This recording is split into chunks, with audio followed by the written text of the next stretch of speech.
Hey Cam, can you hear us? Yep. Awesome. We have quarterback Cam Ward. If you have a question for Cam, please use the hand raise function. We'll start off with Matt Shadell, Canesport. Matt, go ahead. Hey, Cam. Thanks for taking the time. So obviously, I know you don't pay attention to the outside stuff, but you're getting some pretty good accolades off these first two games. And I was just wondering, can you evaluate your own play? I know from talking to you that you always try to look for the negatives that you can fix. Have you found a lot of things to fix? Do you feel like you're playing your best football right now? Nah, we're not even close to playing our best football. If you go back and really watch the tape, from the first game, I would say there was a minimum of 10 bad plays, just from a quarterback and receiver standpoint. And from this last game, the biggest takeaway was with the fourth downs. And that's just us not doing little things. So that's something that we got to clean up. I mean, we say we want to win games, but if we don't clean up the little stuff now, it can hurt us in the back end. So we getting better at that. We got better at this week, working those situations, working the right concepts that we were supposed to run.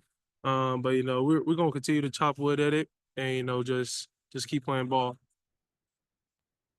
Our next question comes from Adam Lichtenstein of the Sun Sentinel. Adam. Hey Cam, how's it going? How you doing? Good, good. So I was looking at Pro Football Focus, and they have you rated like extremely well for deep balls. And obviously, a lot of that goes to the receivers, a lot of that's the offensive line. But I guess what do you like about throwing the ball deep? What do you see on those plays?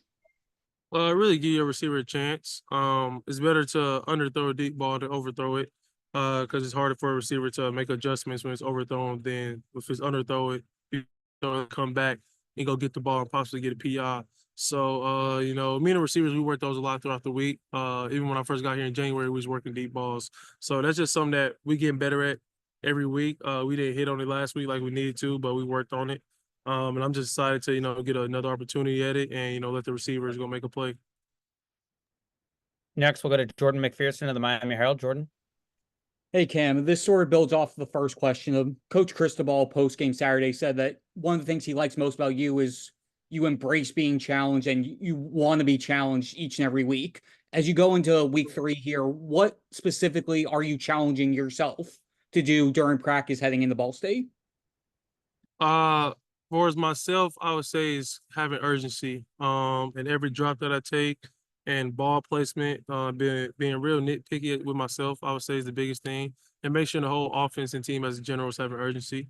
If we have urgency, that'll take care of a lot of stuff. And we just got to have the will to keep playing. My hardest days of practice are Tuesdays and Thursdays. And we know that. At the end of the day, nobody cares how your body feels. Nobody cares what your mind says. Like, you just got to bring it every day. So that's something that, we sticking to. And, we're going to try to get my boy Andy a 45-yarder this year. I mean, this week. You want 50 this week? 58 this week? I don't know about this week, but I got you. Next, we'll go to Marcus Benjamin of Canes County. Marcus. Hi, Cam. How's it going? Good. Cam, I just kind of wanted to ask you about last season. You had some issues with turnovers, fumbles in particular.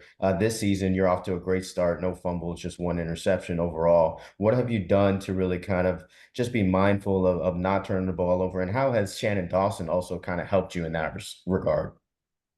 Just having an emphasis on it in practice and, off-season workouts. And really just playing my style. But also limiting the negative plays. You can't make a bad play worse. You can't make one bad play to 2 plays. So, just limiting those and, playing within our system, not doing too much. And, we've been doing that the first 2 weeks, but we got to continue to do that, week 3 and so on. We'll do a couple more for Cam. Next, we'll go to Daryl Streeter of Footballville. Daryl. Cam, how you doing? I would like to know, what is the biggest difference you've seen in the team since the day you got here and now 2 games in? And I have a follow-up question. I'd say the biggest difference that I've seen from us as a whole is not only the communication being at a high level since fall camp to now, especially with the transfers that we got in the summer. They came in and they knew the standard that we put in, the culture, and they just came in ready to work. And I'll also say the the discipline that we're playing with. We've gotten way better with penalties since fall camp until now. We had some penalties last games that we're going to clean up. But just the overall discipline of the team, I feel like is where it needs to be. But we still got to get better at that. Okay, my follow-up question is, a lot of times you extend the plays a lot. What would you say to your critics that say, hey, Cam Ward holds the ball too long?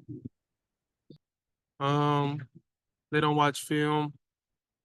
A lot of people don't watch film. They just go watch highlights. It's a difference than getting on YouTube, watching a play, than actually going on Exos and clicking rewind and watching the whole play. So I really don't worry about that, because the only thing that matters to, us as a team and myself is the people in this building. So, everybody has their own opinion. I have mine. And I mean, I play football. I don't watch football. So I watch enough football. I watch enough tape to know whether it's our team or another team, what happened on the play. And I also know, what could have happened and should have happened on the play. All right, thank you.